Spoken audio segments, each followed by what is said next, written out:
He wiped his forehead with the back of his wrist. "But stay out of the restroom, plumbing's messed up." He said it low, voice gravelly. "Called the manager already. They'll send someone in the morning. If you need to go, use the diner across the street. They're open all night." I paused, frowning. That was weirdly considerate. He even gave a helpful suggestion. Jim never gave suggestions. Okay. Thanks for the heads up," I said cautiously. He was pushing up his glasses with a thick finger, his brow furrowed like he was deep in thought. Or maybe just annoyed. Still, I couldn't shake the weird vibe. He'd spoken more to me in that one exchange than he had during our entire week of overlapping shifts. He looked tired, like he hadn't slept in days. I half joked to myself that maybe he'd spent the last hour wrestling with a plunger and lost the fight. The image made me smirk as I started on my shift. Time passed slowly, the way it always did during the early hours. I busied myself restocking chips and candy near the back, not far from the restroom. The place was dead quiet, save for the rhythmic hum of the coolers and the occasional ding of the door when someone wandered in. I was humming softly to myself, some pop song I didn't even realize was stuck in my head, when a loud thump echoed through the store. I jumped. "What the hell?" A bag of Doritos slipped from my hands and scattered across the floor. My heart slammed into my chest. Jim came barreling from behind the register. "What was what?" he snapped. "Didn't you hear that?" I whispered, glancing toward the restroom. Another thump, louder this time, made my breath catch in my throat. "There!" I hissed. That noise. Before I could move, Jim grabbed my arm, yanking me away from the restroom door with surprising strength. "It's the pipes," he said sharply. "Told you. Plumbing's screwed. Don't go in there." I swallowed, trying to slow my breathing. I wasn't going to. Just the pipes," he cut in, voice flat, final. He was glaring now, face pale beneath the sweat. He held my gaze a second longer, then let go and turned abruptly as the doorbell chimed. Another customer. I stood there a moment, rubbing my arm where he'd grabbed me, pulse still racing. Something about the whole thing felt wrong. Like there was something behind the bathroom door that had nothing to do with faulty plumbing. Jim wiped his hands on a napkin and announced, "I'm heading across the street to the diner. I'll be back in a bit." He tossed the mop toward me like it was a baton in some grim relay race. "Finish what I started," he said with a grunt, already halfway out the door. I caught the mop with a sigh, rolling my eyes. Classic Jim, always finding a way to pawn off the grossest tasks. The store felt colder without him there, even with the buzzing fluorescence above. I dragged the mop across the tile floor in wide arcs, the damp cloth slapping rhythmically against the linoleum. That's when I heard it again. Thump. I stopped mid-swipe. It wasn't the pipes. This time it was slower, intentional. Like someone or something was deliberately banging against the wall. I stepped away from the mop, each heartbeat landing a little harder in my chest. The thump came again, steady, too even to be plumbing. I crept toward the restroom door, my sneakers whispering against the floor. I placed a palm flat on the door. Nothing. I hesitated, then reached for the knob. It didn't budge. Locked. I exhaled sharply, frustration mingling with unease. I turned to grab the mop again, but then the thumping intensified.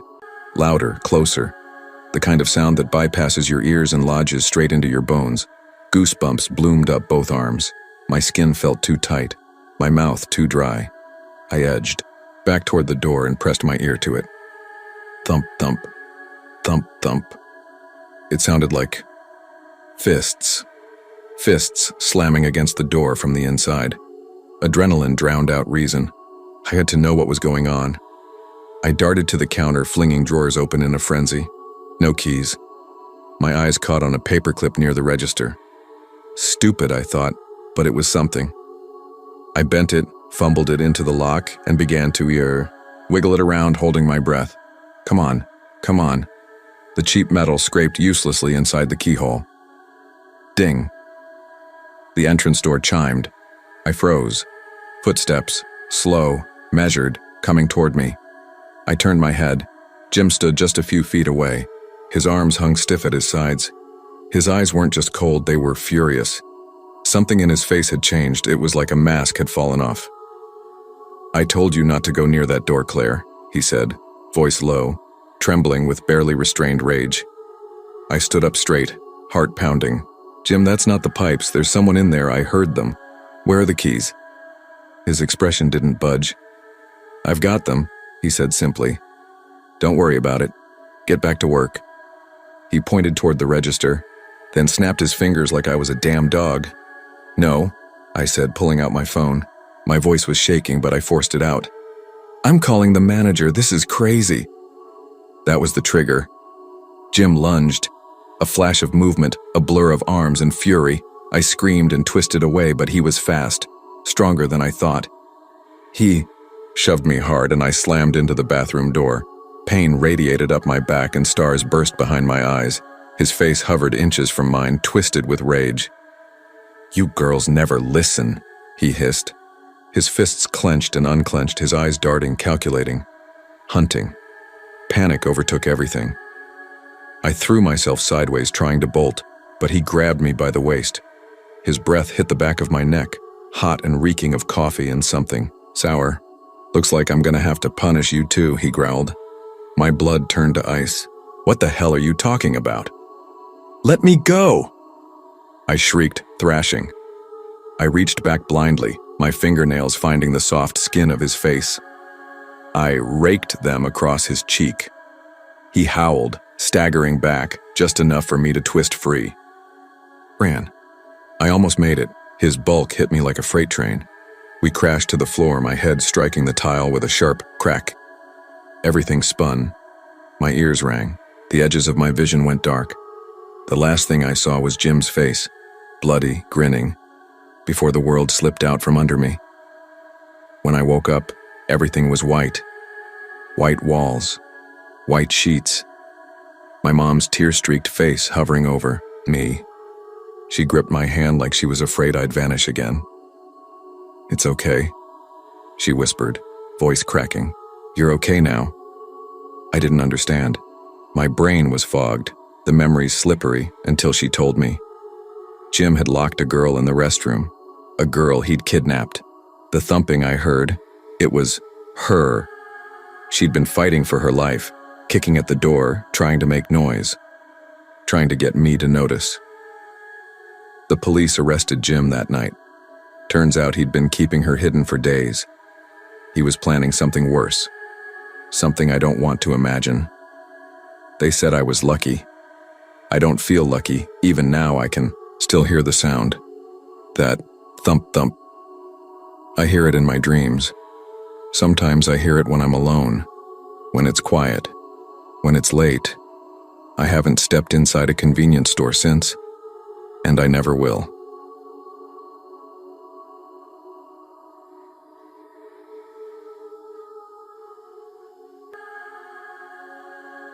I always figured my last night at the Circle K would pass quietly, like so many others had. After nearly 4 years of working the graveyard shift, I'd seen it all. Drunks stumbling in for smokes, twitchy tweakers trying to barter scrap electronics for candy, and the occasional lonely soul who just wanted someone, anyone, to listen. It was routine, predictable even. Nothing ever truly rattled me. That's why I wasn't prepared for what happened that morning. It was a little after 5 a.m., and the store was dead quiet. The kind of quiet that makes you acutely aware of your own breathing. The refrigerators hummed steadily in the background, and I was restocking the shelves, mechanically straightening rows of candy bars for what felt like the 100th time that week. Paul, the assistant manager, was propped up against the counter, half watching some video on his phone, the glow flickering over his tired face. Just the two of us. Another slow night. Then the chime above the door jingled, sharp and sudden, in the silence. I looked up. A woman stepped inside. She was older, maybe late 50s or early 60s, dressed entirely in black. Not just her clothes, but her coat, her scarf, even the gloves clenched in her hand. Her expression was blank. Worse, Then blank, really. It was frozen, like someone had pressed pause on her emotions. She moved slowly, deliberately, her heels tapping lightly across the floor as she made her way to the coffee station. She poured herself a cup, then, oddly, another.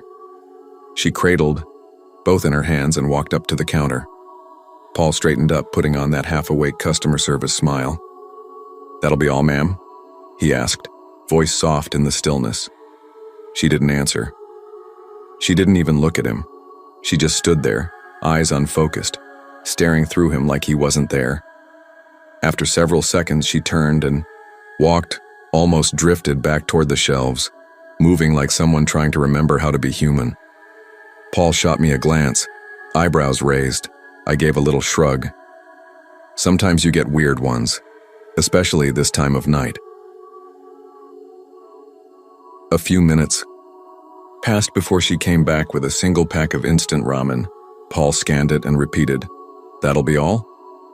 Again, no answer, no acknowledgement. She turned around and walked away once more. This time, she looked at me. There was something in her eyes, something wrong.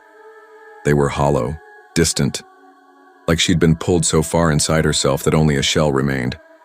I felt this strange chill settle in my chest, like a storm cloud quietly unfurling. Then I noticed the thin gold cross hanging from her neck, glinting softly under the fluorescence. "She's grieving," I muttered to Paul. He looked at me. "What?" "She's coming from a funeral." The clock read 5:35 a.m. My shift wasn't technically over until 6, but I figured I had a few minutes. I stepped out from behind the counter and slowly approached her, careful not to startle her. She turned to face me. Up close, her face was even more vacant. Her skin looked pale and papery, her eyes rimmed in red like she'd cried for hours, and then dried out. Something inside me twisted. I kept my voice gentle. "Who was it?" She inhaled sharply, like the question had cracked through something she was trying desperately to hold together. Her lips trembled. She looked at me, not with confusion, but with recognition, as if I'd somehow seen straight through to her. Pain. And then she broke. A sound escaped her, low and guttural, almost inhuman, a wounded animal's cry. Her knees buckled, and she collapsed onto the cold tile floor, coffee cups rolling out of her hands and spilling in slow arcs across the beige linoleum. Without thinking, I dropped beside her. I wrapped my arms around her as her frail body convulsed with sobs. She clung to me like I was the only solid thing left in her world. Between gasps and shaking breaths, the words tumbled out in broken fragments. Her husband. A car accident. Sudden. Violent. He'd died instantly. She blamed herself. Said he'd left to pick her up something she'd forgotten at the store. And now he was gone. I didn't try to explain it away or tell her it wasn't her fault. I just held her, let her cry. Let the silence stretch around us as her pain filled every inch of the space. Paul watched from behind the counter, wide-eyed and unsure, but didn't interrupt. For 10 long minutes, time stopped. Nothing mattered, but that woman's grief and the fact that, for once, someone was there to witness it. I whispered soft words I don't even remember. Something, anything, to let her know she wasn't alone. And for a moment, in that sterile, fluorescent-lit gas station, she wasn't. It wasn't her fault. Life. It's cruel sometimes. So cruel in ways that don't make sense, that don't follow logic or fairness. And there's no manual for grief. No step-by-step way to make sense of the sudden absence of someone you love. Her sobs eventually softened into quiet, uneven sniffles. I waited a moment, then gently helped her to her feet. She wobbled, her hands still trembling, and I kept a steady arm around her as I guided her outside into the pale light of dawn. "I'll be right back," I said quietly. I ran back in, grabbed the 2 coffees she'd bought, both still sitting, where they'd spilled slightly on the counter, and brought them out to her. She took one with shaking hands. Then, without warning, she hugged me. Not tightly, but with the kind of desperation that makes you feel like you're holding up someone's entire world. We stood there like that for a few seconds. I spoke softly, rambling more to fill the silence than to offer wisdom. Life's fragile, more fragile than we want to believe. And sometimes we don't get to understand why things happen the way they do. She sipped the coffee, eyes distant, then out of nowhere she asked, "What church do you go to?" The question caught me off guard. I don't go to church." She turned her head surprised. "Why not?" I gave a small, awkward shrug. "It's just not really for me." Her face changed, just like that, like flipping a switch. Her expression hardened, her eyes narrowing. "Have you accepted Jesus Christ as your Lord and Savior?" she asked, her voice suddenly sharp, almost accusatory. I exhaled. "Here we go." "No, ma'am, I'm an atheist." There was a long pause. Then her lips curled. "You're a monster," she hissed. I blinked. "What?" She stepped back from me as though I'd slapped her. "He who has not accepted Jesus will burn, suffer in the darkest pits of hell," she snarled, her voice rising. "Ma'am," I said, holding up my hands, "I was just trying to—" "How dare you touch me with your unclean hands?" she shrieked. "You mocked the Lord with your presence. You turned your back on His light." Her voice had become this piercing, venomous screech. Paul, still behind the counter inside, stared at us through the glass, stunned. I backed away slowly, heart pounding. I turned and hurried into the store, locking the door behind me. My hands were shaking. Paul looked at me, mouth slightly open. "Dude, what the hell just happened?" I opened my mouth to respond. Then, the door slammed open with a deafening bang. She'd come back. She stormed in, face flushed red with fury, eyes wide and wild. She was breathing hard, almost panting. "This place needs cleansing," she spat. Paul stepped forward, cautious. "Ma'am," thinking she was just some religious zealot. "Ma'am," he tried again. "I think you need to—" Then she screamed. Not just any scream. She wailed, clawing at her clothes, tearing at her coat, pulling down her sleeves like she was being attacked. "Help me! Help me!" she shrieked. "These men, they're attacking me!" Paul jumped back. "What the fu—" I realized what she was doing. She was trying to frame us. Heart pounding, I forced myself to stay calm. I stepped forward and met her, eyes with all the steadiness I could muster. "You know we have security cameras, right?" Her hands froze mid-motion.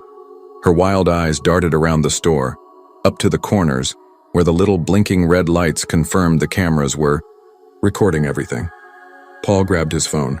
"I'm calling the cops." The color drained from her face. She stumbled back, then turned on her heel and bolted out the door. We watched in stunned silence as she sprinted to an old, dented sedan, slammed the door, and tore out of the parking. Thought I quit the next day. Call me a coward, but something in my gut told me that wasn't the end of it. That woman wasn't just unwell, she was dangerous. And I couldn't shake the feeling she'd come back for me. I was right. The next morning, my phone buzzed. It was Paul. "Dude," he said, his voice tight with panic. "She came back, with a gun." My stomach dropped. "What?" She pulled into the lot. As soon as I saw her, I locked the doors and called the cops. I never thought I'd end up back in my hometown. Not after all those years on the road, drifting from state to state, trying my hand at anything that paid. Construction, retail, dishwashing. I told myself I was chasing something, but deep down, I was just running. From what, I'm still not sure. At 36, I was tired. Not just physically, but in a way that seeps into your bones. I needed stability, something that didn't move or change or expect too much. So when I landed a job at the Circle K a few blocks from the apartment I was renting, it felt manageable. Not glamorous, but solid. I worked the register, cleaned, the pumps, stocked shelves. Clocked in, clocked out.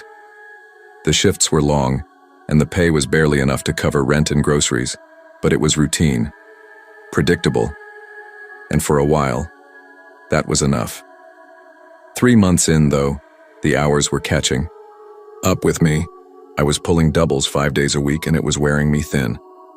On busier nights, I started slipping, miscounting change, forgetting to scan items, zoning out at the register. Small mistakes, but enough to make me realize I couldn't keep doing this alone. Carl, I told my boss one afternoon while we both hovered near the cigarette case, we need another set of hands. I'm burning out. He gave me a long, unreadable look and then nodded. I'll put out an ad. A week later, Benji showed up. He was about 7 years younger than me, maybe 29, though something about him looked older. Not in his face exactly. He had this pale, almost boyish face under a mop of uncombed brown hair, but in the way he carried himself, slouched, as if something invisible pressed down on his shoulders. He barely made eye contact during his interview, just mumbled his answers and stared at the floor. Carl hired him anyway. Benji was tall and skinny, the kind of thin that made his clothes hang awkwardly on his frame. He wore the same faded hoodie every shift, and his Converse sneakers were so beaten down the soles looked like they'd been sanded by gravel. And he had this smell. Not like BO or something rotting, more like burnt plastic, faint but persistent. A few customers wrinkled their noses but never said anything. He wasn't much of a talker. He'd nod at people who came in, maybe mutter a thanks when they paid, but that was it. No small talk, no jokes, nothing. Still, I didn't mind the silence. He was punctual, never slacked off, and picked up on the routine quickly. For the first time in months, I wasn't drowning in work. That lasted maybe 2 weeks. It started with the candy bars, a few missing from the racks up, I told Carl, leaning over the counter while he squinted at the clipboard in his hands. He didn't panic. Carl never did, just nodded slowly. We've got cameras. I'll pay you for the night if you go through the footage. Last 5 days should be enough. It was a decent offer. I agreed. That night, I grabbed dinner from the taco truck down the street and took it home. I ate on the couch, greasy paper plate balanced on one knee, while my laptop loaded the security feed. I started with the night shift from August 26th, Benji's usual slot. The footage was grainy, the timestamp blinking red in the corner.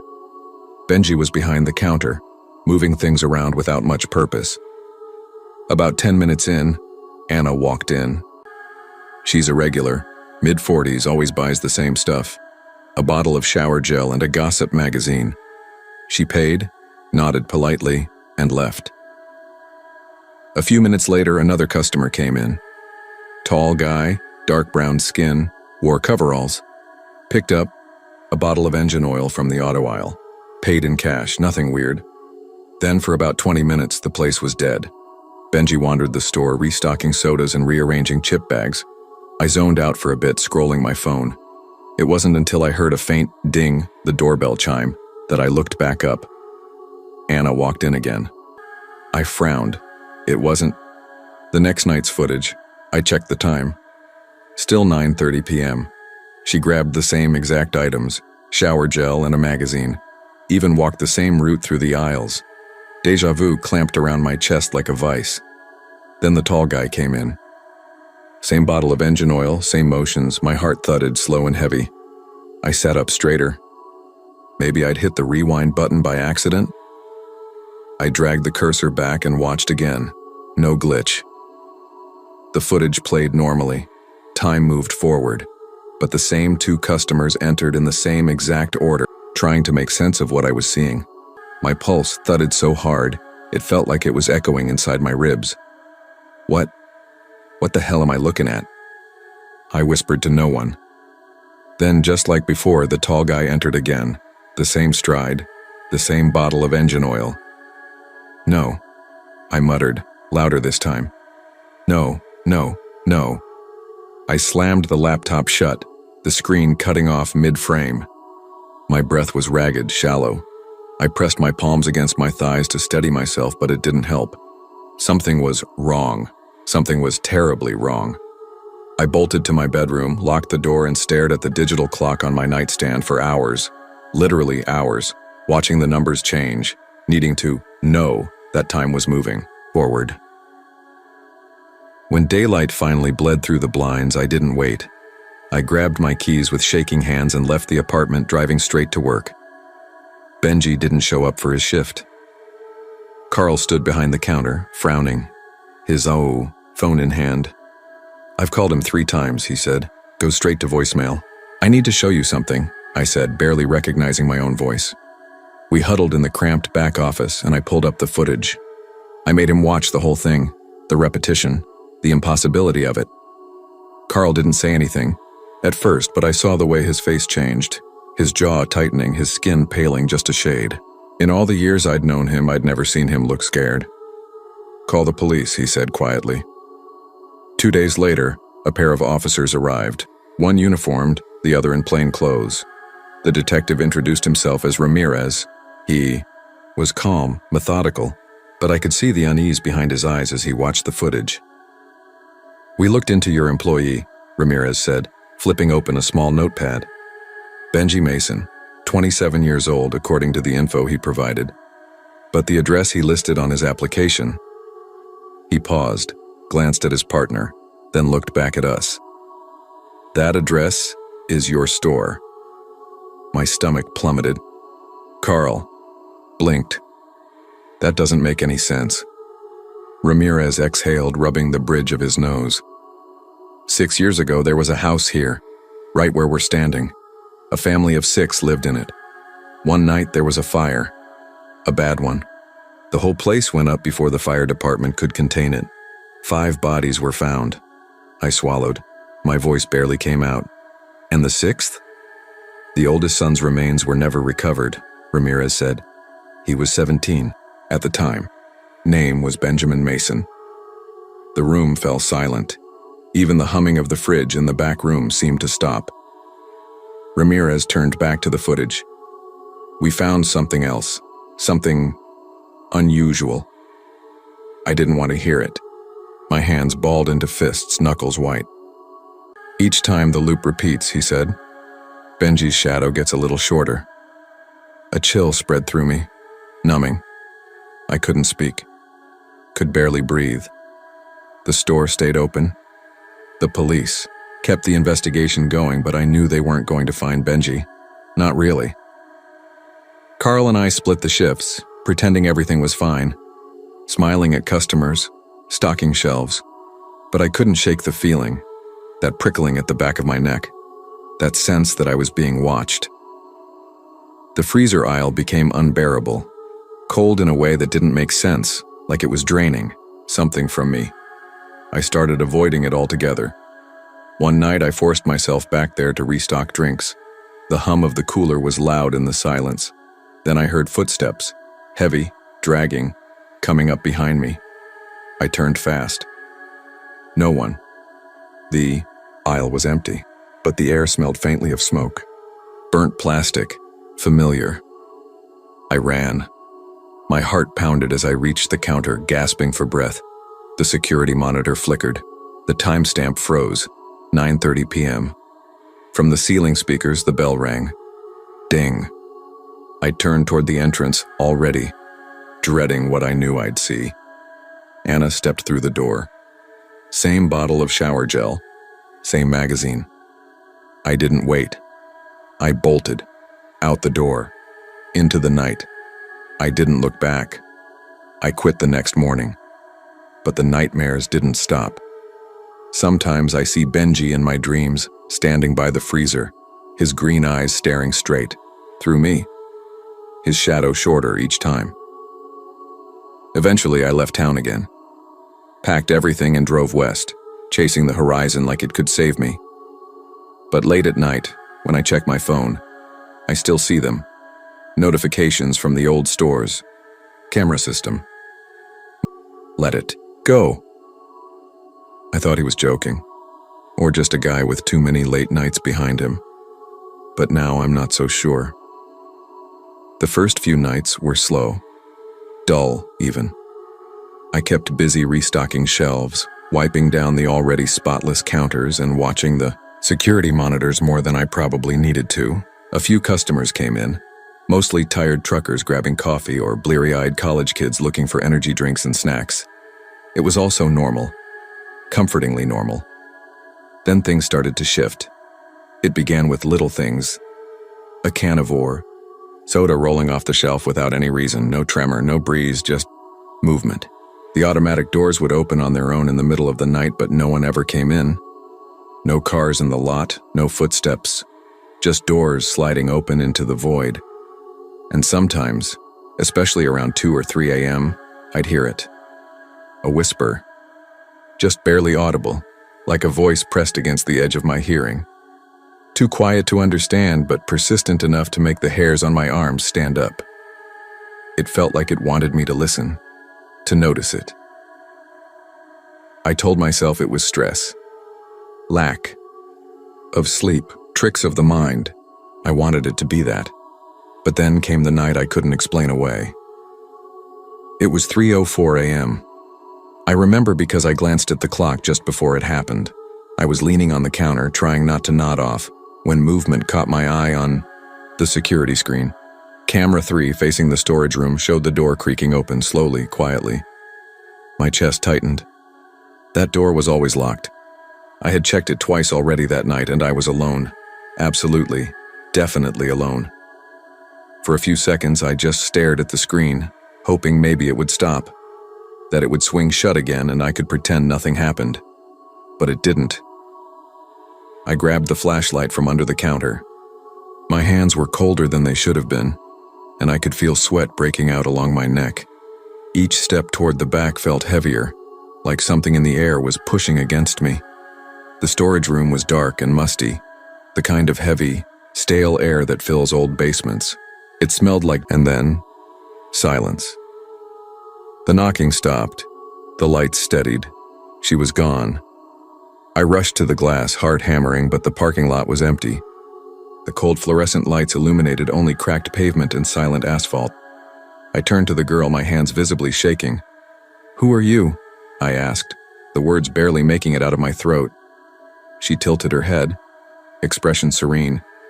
"I told you," she said softly. "I'm waiting for my mom." And then, without another word, she walked right past me, out the door, into the night. No hesitation, no fear. I watched her small figure disappear down the street, swallowed by darkness. The tier monitors behind me blinked and buzzed once more before returning to normal. The gentle hum of the refrigerators returned as if nothing had ever happened, as if everything had gone back to normal. But it hadn't. I knew it. I didn't finish my shift. I didn't even clean up. I just stood there until my legs stopped, shaking, then I left. Quit the next day. Moved out of town by the end of the week. I thought that would be enough. I thought leaving would end it. I was wrong. 3 states away now. I work in a quiet little bookstore on the edge of town. It's peaceful, cozy. No graveyard shifts, no flickering lights, just the scent of old pages, the occasional rustle of someone browsing, and soft indie music playing in the background. But at night, especially when it's too quiet, I still hear it. That knock, slow, measured, deliberate. I tried to write it off at first. Old pipes maybe, a neighbor knocking on the wrong wall, a distant car door slamming, anything to keep myself grounded. But it's always the same rhythm, always at night, and it doesn't stop. One night the sound woke me again, louder than usual. I forced myself out of bed, heart crawling up my throat, and peered through the peephole of my apartment door. The hallway was empty, but when I opened the door, a small object lay on the floor, a chocolate bar, the same kind the girl had picked up and put down at Circle K. My hand shook as her, but I didn't mind the stillness. The quiet of 2 or 3 a.m. had its own kind of rhythm. Most nights it was just college kids grabbing Red Bulls and chips, long-haul truckers stretching their legs, or the occasional frazzled parent on a desperate diaper run. It was predictable, mundane, even comforting in its own strange way. But the thing about routines? If you repeat the same steps every night, someone else might start to notice. And someone did. The first time I saw him was in late September. Nothing stood out. Just a guy, maybe late 40s, scruffy beard, tired eyes, wearing jeans and a faded gray zip-up hoodie. He bought a 6-pack and a bag of sour cream and onion chips. I bagged his stuff like usual, barely looking up. Then he said almost casually, "Man, I always end up coming in during your shift." I glanced at him. He gave me a half smile, more of a smirk really. "You work midnight to 8, right?" His words hung in the air, oddly specific. I blinked. Most of the regulars didn't pay attention to me, let alone know my schedule. I didn't even recognize him well enough to consider him a regular. Yeah, I said, trying to sound unfazed. I forced a little laugh. "Same shift every week." He nodded like he'd confirmed something. "Figured, see you around." And then he left, pushing the glass door open with one hand, the bag swinging in the other. I didn't think too hard about it then, but now I wish I had. A few nights later, he came back, same hour, same laid-back manner, same checkout lane. He smiled again, that same too long smile that didn't quite reach his eyes. This time he didn't say much, just watched me a little too closely as I scanned his things. "Busy night?" he asked, his voice casual but probing. "Not really," I replied, avoiding eye contact. He nodded like he already knew. "Yeah, I figured. I know your schedule and all." My hand froze mid-scan, hovering over a pack of gum. I felt my chest tighten. I smiled, stiff and mechanical. "Oh yeah? Guess you've been in a lot, huh?" He chuckled, low and even. "Monday through Friday, midnight to 8. You take your break around 4, grab a coffee from the back, then when your shift's over, you always leave through the side door near the employee lot. Guess I just pick up on things." He said it like he was reciting a poem he'd practiced. I laughed, nervous, forced, and handed him his bag. My gut was a knot. I'd never told him any of that. No one should have known those details. But there he was, repeating them like he'd been studying me. After that night, I started paying closer attention. He kept coming back, always around the same time. And I realized he never bought much, just 1 or 2 items. But more than that, I noticed he didn't always leave right away. Some nights I'd see him by the pumps pretending to check his phone. Other nights he'd lean against his car or just stand there looking in, watching. 1 week later he made another comment, something I still think about too often. "You park in the back lot, right? Near the dumpster?" The blood drained from my face. He was right. I always parked there, farthest spot from the other cars. It made leaving quicker, easier, safer. Or so I thought. Yeah, I said quickly, scanning his items faster than usual, not meeting his gaze. He nodded, thoughtful. "Smart. Less chance of getting boxed in." It wasn't just what he said. It was how he said it, like he'd thought about it. Like he'd pictured the lot, pictured me, alone, heading out into the dark. I swallowed hard, tried to steady my hands and told myself it was nothing. Just a weird customer. Just some guy who noticed too much. But deep down, I knew better. Maybe I was being paranoid, but that night I parked somewhere different, right beneath the store's flickering floodlights close to the entrance. My hands trembled slightly as I turned off the engine. I tried to tell myself it was just nerves, that I was overreacting. Still, I stayed alert, scanning every shadow through the glass doors. At 3:30 a.m., like clockwork, he walked in. I didn't say a word, just rang up his usual, another 6-pack, a bag of chips, and handed him the receipt without looking up.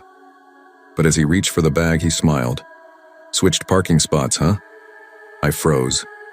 For a second, I literally forgot how to breathe. He didn't elaborate, just took his bag and walked out like it was the most normal thing in the world. That was it. My breaking point. As soon as he was gone, I went straight to Sam, the security guard who worked the overnight shift with me. I laid it all out. How? This guy had been showing up almost every night, how he knew my exact schedule, where I parked, what time I took my break, how he watched, how he lingered. To Sam's credit, he didn't brush it off. We pulled up the security footage from the past couple of weeks. There he was. Every single night after checking out, he'd step outside and just stay.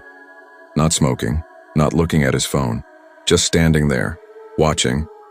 Always in the same spot, just past the pumps in the dim edge of the lot. He wouldn't move for 15 minutes, sometimes longer. Then he'd quietly get into his car and drive off. The next night, I was on edge. My eyes kept flicking to the security monitors above the counter. I was jumpy with every beep of the automatic doors, every squeak of rubber soles on tile. By 3:30 a.m., there was still no sign of him. Relief started to settle in until 3:55 a.m. I took out the trash a little later than usual. It was routine. But as soon as I stepped out by the dumpster, I froze. He was there, standing in the far corner of the parking lot, half swallowed by the shadows. Still, silent, watching, and this time, he wasn't smiling. I turned back so fast I almost dropped the garbage bag, slammed the door shut and locked it behind me. My heart thudded in my ears. "He's out there," I told Sam, breathless. Sam didn't hesitate. He walked me to my car when my shift ended, one hand on the flashlight clipped to his belt, like he never really left.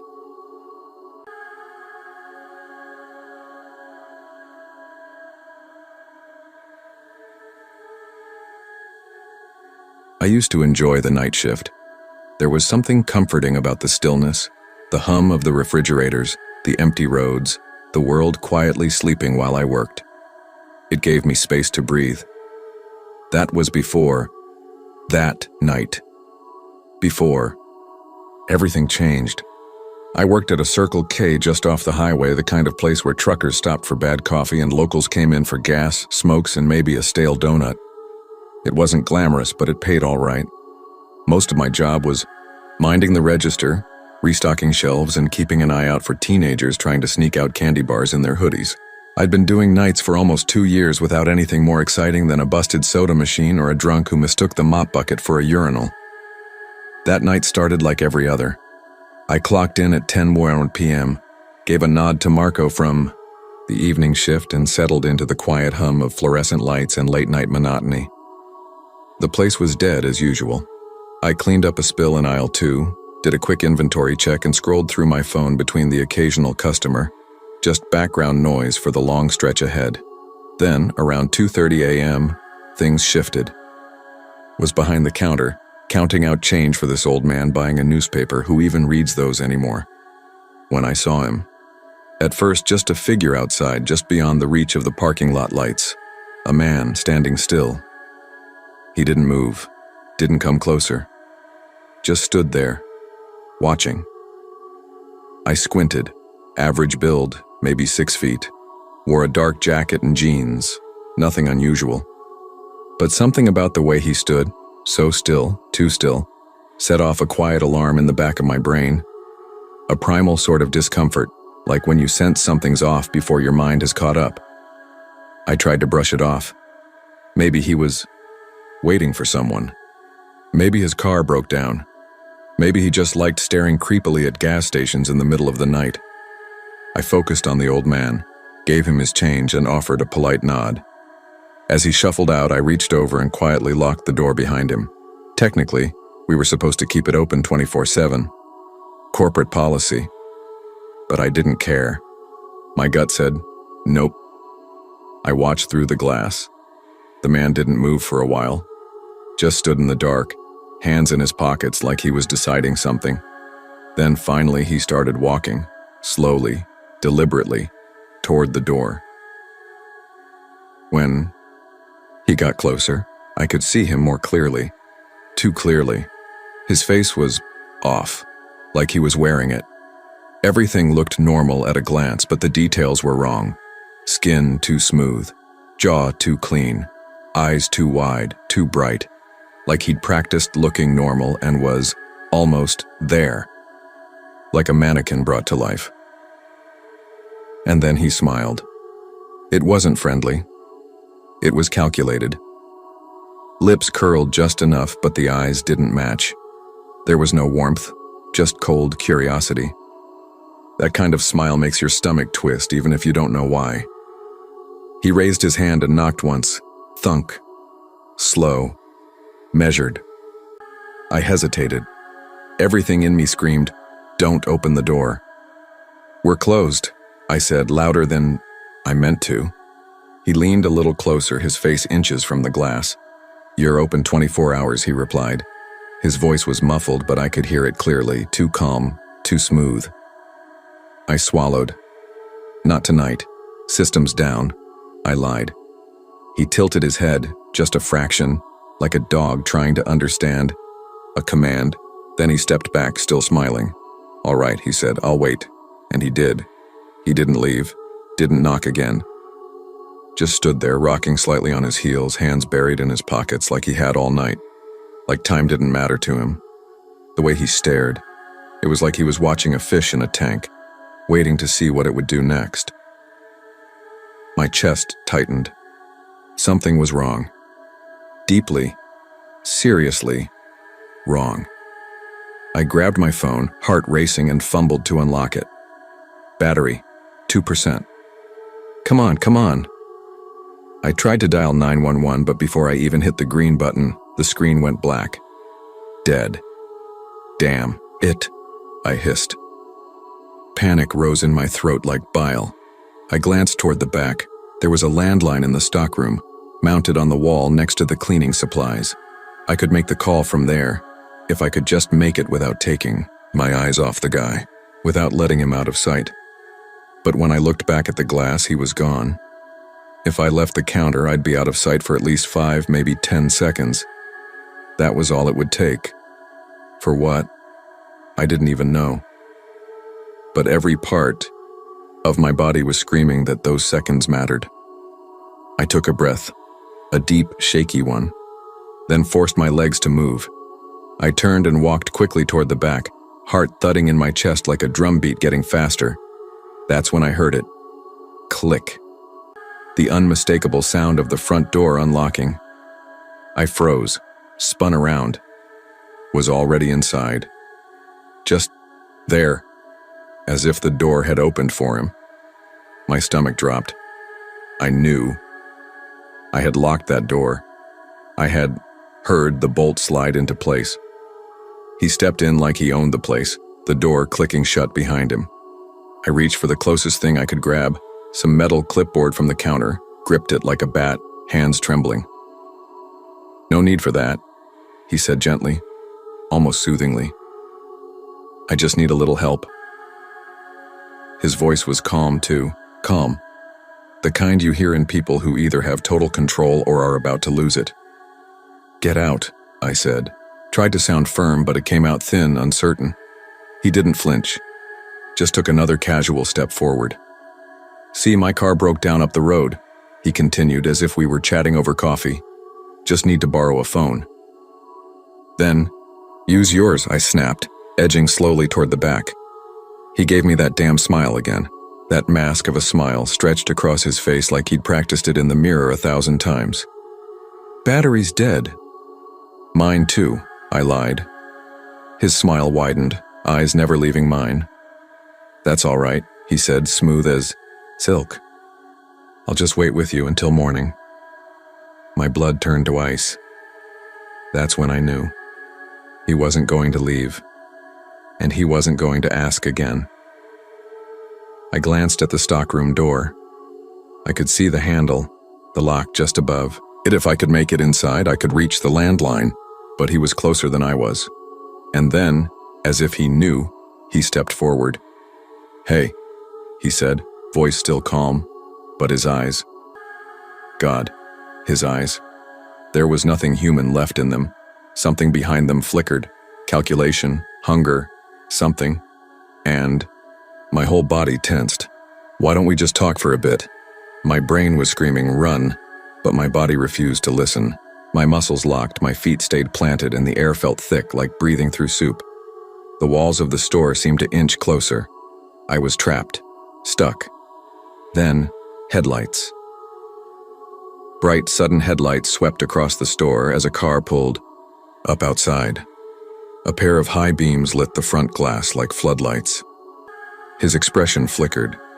Just a second, barely a second. But it changed. The smile cracked. I didn't think. I moved. My hand shot out, grabbed a can, beans, maybe soup, I don't know, from the counter and hurled it at him with everything I had. He ducked, or maybe I missed. I didn't stay to find out. I ran. sprinted full force into the stockroom, slammed the door, and twisted the lock with shaking hands. My heart was in my throat. I could barely hear over the pounding in my ears. Silence. I pressed myself against the door, listening. Nothing. No footsteps, no breath, no knock. Just silence. I stayed like that, tense, frozen, for what felt like hours, probably only minutes. Every second crawled. Then, ding. The sound of the front door chime. And a moment later, tires screeching against pavement. A car speeding away. I didn't move. Not until the sun began to rise and the morning shift guy banged on the stockroom door yelling my name. When I finally opened it, my hands still wouldn't stop shaking. I told them everything. Brush it off. Maybe he was high, maybe just weird. But something in my gut twisted with the kind of anxiety you can't logic your way out of. After 10 minutes of that truck sitting there without any sign of life, I made up my mind. I had to check. Just a quick step outside to get a closer look.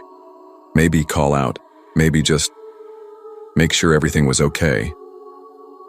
The cold air slapped me in the face the second I pushed open the glass door. It was even quieter outside than I'd expected. The kind of quiet that makes you feel like the world is holding its breath. I hesitated, then called out, keeping my tone casual. "Hey man, you good? Need anything?" No response. I took a cautious step forward. The light from the canopy, overhead, cast pale yellow onto the pavement. But the cab of the truck remained dark. I squinted, trying to get a better look. The man was still staring straight ahead, not blinking, not moving, too still. There was something wrong about him. Not just weird. Wrong. Like a mannequin pretending to be human. Then, in my peripheral vision, something shifted. Near the dumpsters, just beyond the edge of the gas station's lights, I saw movement. Low to the ground. Subtle, like something crawling. I froze, eyes locked on the shadows. At first, I thought it was trash blowing in the wind. A bag, maybe. But then it moved again, deliberate this time. And there were two of them.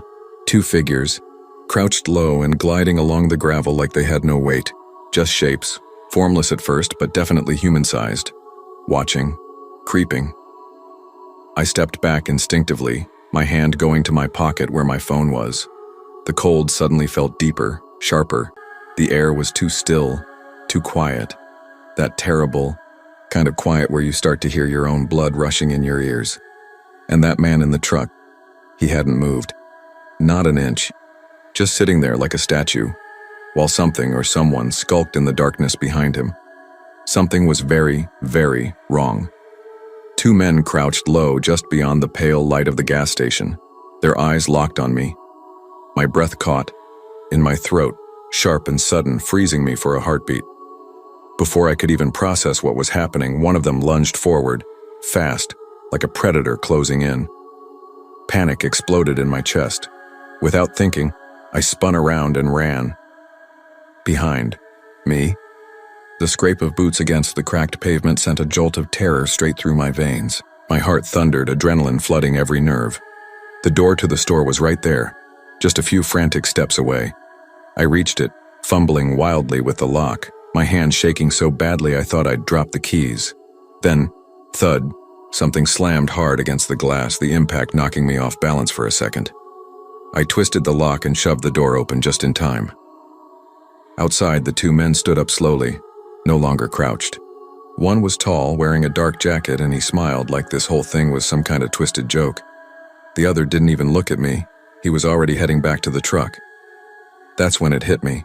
They weren't here for gas. Not really. The driver?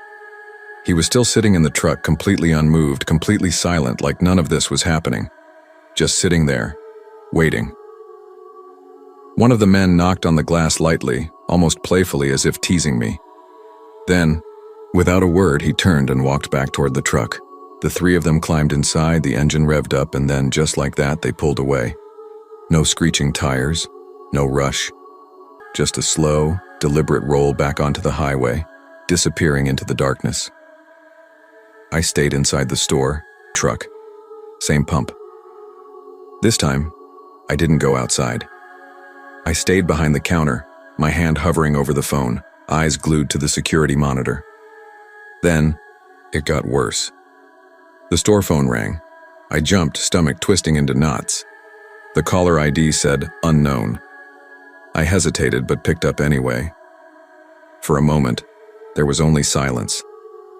Then, a voice, low, calm, chilling. Why didn't you come outside this time? Click. The line went dead. I checked the monitor. Again. The truck was gone, vanished. No taillights, no sound. Just the empty lot and the faint hum of the store. That was the last night I worked there. The next morning, I called my boss and quit on the spot. No explanations, didn't want to talk about it. I never found out who those men were, never saw that truck again.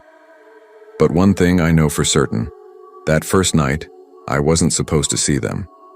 I was supposed to walk outside, step just far enough away from the door for them to grab me. And once that happened, that truck wouldn't just sit there. It would have left, with me inside it. If this story makes you rethink working the night shift, share it with someone who needs to hear it. Stay alert. Stay safe. Have you ever had a terrifying late-night encounter? Drop your story in the comments or email me. I want to hear every chilling detail. And don't forget to subscribe and turn on notifications so you never miss another real-life nightmare. Some dangers hide in the dark. Others stand right in front of you, pretending to be harmless. Stay safe out there. And remember, not every uniform means protection.